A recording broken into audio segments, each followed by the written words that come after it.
अस्सलाम वालेकुम dear students, उम्मीद करता हूँ आप सब खैरियत से होंगे। मैं आपका science teacher sir Usman Saeed from अल-नूनियस हाई स्कूल। बेटा, आज हम क्लास 7 का फर्स्ट चैप्टर डिस्कस करेंगे और इसका लेक्चर नंबर है 4।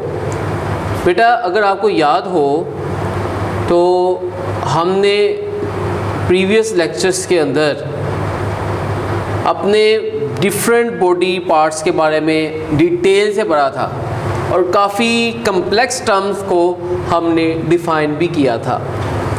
लेकिन आज हम जो टॉपिक डिस्कस करेंगे वो बेसिकली हमारे सर्कुलेटरी सिस्टम से रिलेटेड है। और ये जो सर्कुलेटरी सिस्टम होता है, ये सर्कुलेटरी सिस्टम बेसिकली ब्लड के फ़्लो को कहा जाता है कि ब्लड कहाँ से कौन कौन सी वेन, कौन कौन सी कैपिलरी, कौन कौन सी आर्टरीज़ क्या क्या काम कर रही हैं। अब हमारे दिल के को से जो अब हमारे दिल से जो ब्लड लेके जाती है पूरे जिस्म में, उसे हम आर्टरी बोलते हैं। और फिर आर्टरी जो है वो हमारी बॉडी में मौजूद टिश्यू को ब्लड पहुंचाती हैं। और वो ब्लड कैसे पहुंचाती हैं? आगे कैपिलरीज़ होती हैं और कैपिलरीज़ से ब्लड दोबारा हार्ट में आता है बाय वेन्स। तो इसका मतलब ये हुआ हमारी बॉडी में 3 तरह के सिस्टम है। पहला सिस्टम हार्ट से स्टार्ट होता है जो आर्टरी स्टार्ट करती है। दूसरा आर्टरीज टिश्यू तक ब्लड को पहुंचाती है और पहुंचाने वाला कौन है?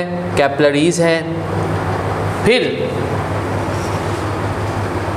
कैपिलरीज़ से जो ब्लड है दोबारा से हार्ट में जाता है और ये किसके ज़रिए जाता है? वेन्स के ज़रिए जाता है। लेकिन बेटा, अगर आप गौर करें तो हमारे दिल के 4 खाने होते हैं। एक खाना वो है, 2 खाने वो हैं जिसके अंदर ऑक्सीजनेटेड ब्लड होता है और 2 खाने वो हैं जिसके अंदर डीऑक्सीजनेटेड ब्लड होता है। मतलब कहने का बेटा ये है कि 1-2 दिल के खाने ऐसे हैं जिसके अंदर ऐसा ब्लड होता है जिसमें ऑक्सीजन पाई जाती है, जबकि 2 खाने दिल के ऐसे होते हैं जिसके अंदर जो ब्लड होता है उसके अंदर ऑक्सीजन नहीं होती, जिसे हम डीऑक्सीजनेटेड ब्लड बोलते हैं। ठीक है।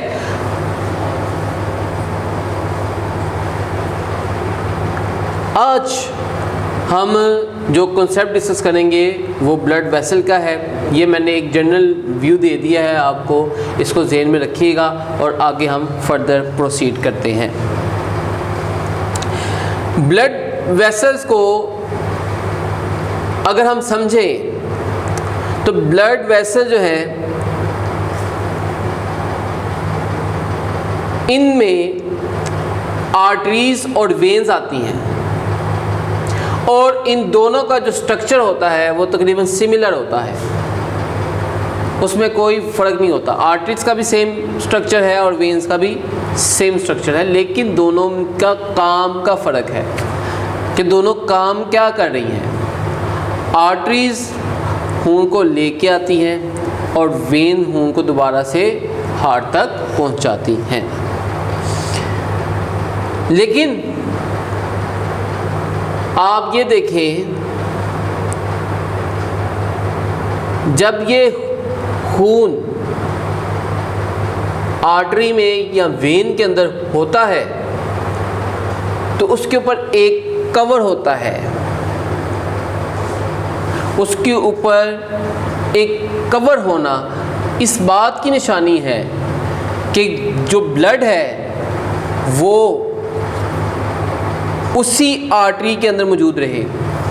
जैसे इसकी मैं आपको सिंपल सी एग्जांपल देता हूँ कि अगर हमारे पास पानी वाला पाइप है और उसके अंदर किसी जगह पे सुराख हो जाए या वो टूट जाए, ख़राब हो जाए, तो उसमें से पानी निकलना शुरू हो जाता है। बिल्कुल इसी तरह हमारी जो आर्टरीज़ और वेन्स हैं उनमें से जब ब्लड फ्लो करता है तो उसके ऊपर एक कवर किया होता है, कवर होता है ताकि ब्लड उनके अंदर ही रहे, बाहर ना निकले। क्लियर होगी बात? और इनको हम ये कह सकते हैं कि वेसल्स को आपने कवर किया होता है ताकि ब्लड जो है वो उसी वेसल्स के अंदर ही रहे। लेकिन आर्टरीज और वेन में दो हिस्से ऐसे हैं, एक तो वो हिस्सा है जो बाहर वाला हिस्सा है जो आपको नज़र आता है, और एक हिस्सा वो है जो अंदर का हिस्सा है। लेकिन जो अंदर का हिस्सा है वो उसके अंदर एपिथैलम होता है। एपिथैलम से मुराद ये है कि एपिथैलम टिश्यूज़ हैं, उसके अंदर जो साख बनी होती है वो टिश्यूज़ की बनी होती है। और टिश्यूज़ कौन से? एपिथैलम के हैं, जो ब्लड की जब वो फ्लो करता है और रेजिस्टेंस होती है तो उसको कंट्रोल करता है, ब्लड की रेजिस्टेंस को कंट्रोल करता है। एपिथैलम का दोबारा से फंक्शन सुन लें कि ये टिश्यूज़ हैं और ये आर्टरी और वेन के अंदर वाले हिस्से में पाए जाते हैं, और इनका काम ये है कि ये ब्लड की जो जब वो फ्लो करता है और रेजिस्टेंस होती है, रुकावट होती है, तो उसे कंट्रोल करता है। जब ये रबिंग रिड्यूस होती है तो बेटा आपका जो ब्लड है वो बॉडी के हर हिस्से में पहुंच जाता है। लेकिन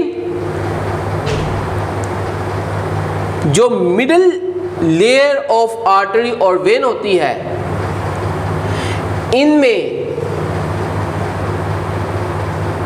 इनवोलेंट्री मसल्स होते हैं। एक काम होता है वोलेंट्री, जो हम इरादी तौर पर करते हैं। जैसे मैं खाना खा रहा हूँ तो मेरा इरादा है तो मैं खाना खा रहा हूँ ना, ये मैं मेरे अपने कंट्रोल में है। मैं खाना खाऊँ, मैं खाना ना खाऊँ। हम रोज़ा भी रखते हैं, हाथ भी होते हैं, खाना भी होता है, लेकिन हम खाते नहीं हैं, ये मेरे कंट्रोल में है। इसे हम कहते हैं वोलेंट्री। लेकिन एक होता है इनवोलेंट्री। इनवोलेंट्री में हमारे इख्तियार में वो चीज़ नहीं होती। मतलब कहने का ये है कि वक्त हमारे इख्तियार में नहीं है, वक्त गुज़र जाता है। हम ऐसा कभी नहीं कर सकते कि जो गुज़रा हुआ दिन है उसे वापस ले आए। तो इसका मतलब क्या है कि जो वक्त है ये इनवोलेंट्री है।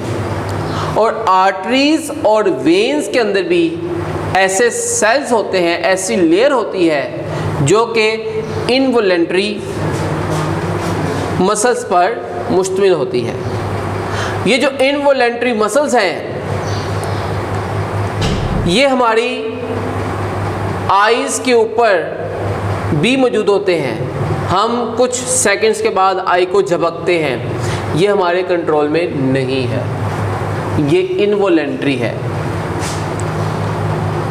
ये इनवॉलेंट्री है।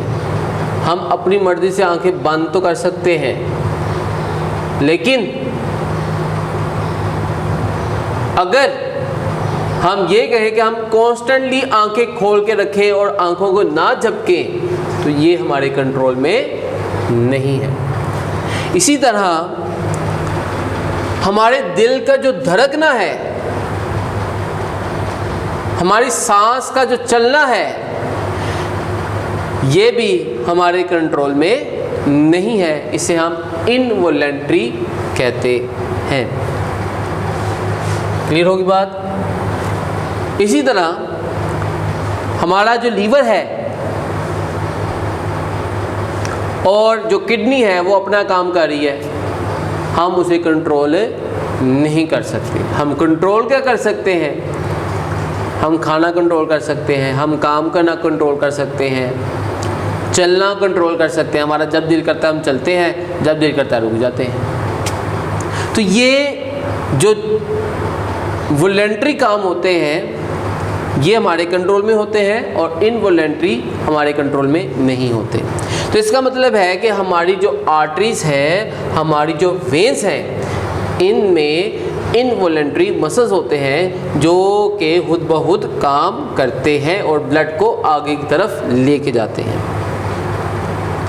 और आखिरी बात जो इस ब्लड वेसल में आपको इम्पोर्टेंट मिलेगी वो है कनेक्टिव टिश्यूज़। कनेक्टिव टिश्यूज़ का मतलब क्या है कि ये एक दूसरे के साथ कनेक्ट होते हैं और कनेक्ट करते हैं। जैसे हमारा जो आर्म है वो हमारी बॉडी के साथ कनेक्ट है, तो ये जो कनेक्ट हुआ है ये किस वजह से है? कनेक्टिव टिश्यूज़ की वजह से है। ठीक है।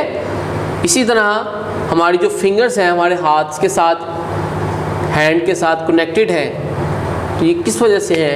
इनके साथ कनेक्टेड टिश्यूज़ हैं। मैं एक जनरल एग्जांपल बता रहा हूँ, वैसे वेन्स के अंदर भी और आर्टरीज़ के अंदर भी ये कनेक्टिव टिश्यूज़ मौजूद होते हैं।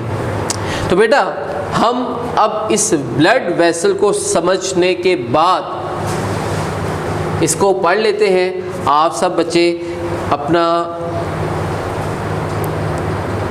बुक निकाल लें और उसका बुक का पेज नंबर है 5। तो बेटा बुक का पेज नंबर 5 देखें आप। टॉपिक का नेम है सर्कुलेटरी सिस्टम और हम पढ़ेंगे ब्लड वेसल्स को। लेकिन सर्कुलेटरी सिस्टम की 2 लाइंस हैं, उनको भी हम स्टडी कर लेते हैं। Blood flows away from the heart in arteries. Blood जो है वो दिल से दूर जाता है। किस तरह से जाता है? आर्टरीज के ज़रिए जाता है। These arteries eventually supply the tissues with blood। ये जो आर्टरीज है ये टिश्यू को ब्लड प्रोवाइड करती हैं। VIA capillaries. VIA का मतलब बेटा होता है by the way of, by the way of. Okay, उसके बाद देखें blood from capillaries return to heart VIA vein. तो ब्लड जो है कैपिलरी से दोबारा हार्ट में आता है by the way of veins. Okay, उसके बाद ब्लड वेसल्स को स्टडी करते हैं। Arteries and vein have a similar structure. Arteries और वेन का स्ट्रक्चर सेम है। The outer layer protects blood vessel from wear as it रब against the other organ which surrounded it. कहता है कि वेन या आर्टरी की जो आउटर लेयर होती है वो इसको बचाती है किससे? ऑर्गन से। अब ऑर्गन कौन सा है? लीवर है, स्टमक है, किडनी है, हार्ट है, ये सारे हमारे क्या है? ऑर्गन। इनको बचाती है किससे? इनके साथ रब होने से, इनके साथ लग जाने से इनको बचाती है। The inner layer has an epithelium, मैंने बताया कि एपिथेलम क्या है? टिश्यूज हैं। whose smoothness reduce the friction caused by the blood rubbing against it, जिसकी जो फ्रिक्शन है वो उसको एपिथेलम कम करता है जब ब्लड उसके मुखालिफ सिमत में मूव करता है। किसके मुखालिफ सिमत में मूव कर रहा है? वेसल्स में। As it flow along vessel, जब वो आर्टरीज और वेन से पास करता है। The middle layer consist of involuntary muscles, जो मिडल लेयर है वो मौजूद होती है, वो मुश्तमिल होती है इनवॉलेंट्री मसल्स पर एंड कनेक्टिव टिश्यूज़, और कनेक्टिव टिश्यूज़ पर। तो बेटा देखें, हमने ये देखा इस लेक्चर के अंदर कि जो ब्लड वेसल्स हैं ये अपना काम बेहतर अंदाज में परफॉर्म जब तक करेंगी तब तक हमारी बॉडी के अंदर ब्लड फ्लो करता रहेगा, ठीक है। और अगर खुराक ऐसी हो कि इनमें किसी जगह पे ब्लॉकेज आ जाए तो फिर जो ये हमारी जो बॉडी है वो फिर वो डैमेज होना शुरू हो जाएगी।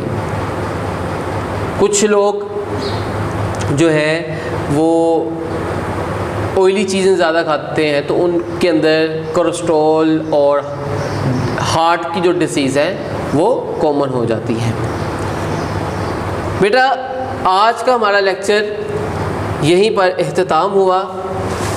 उम्मीद करता हूँ कि आपको आज का लेक्चर समझ आया होगा। अपने फीडबैक से ज़रूर आगाह कीजिएगा।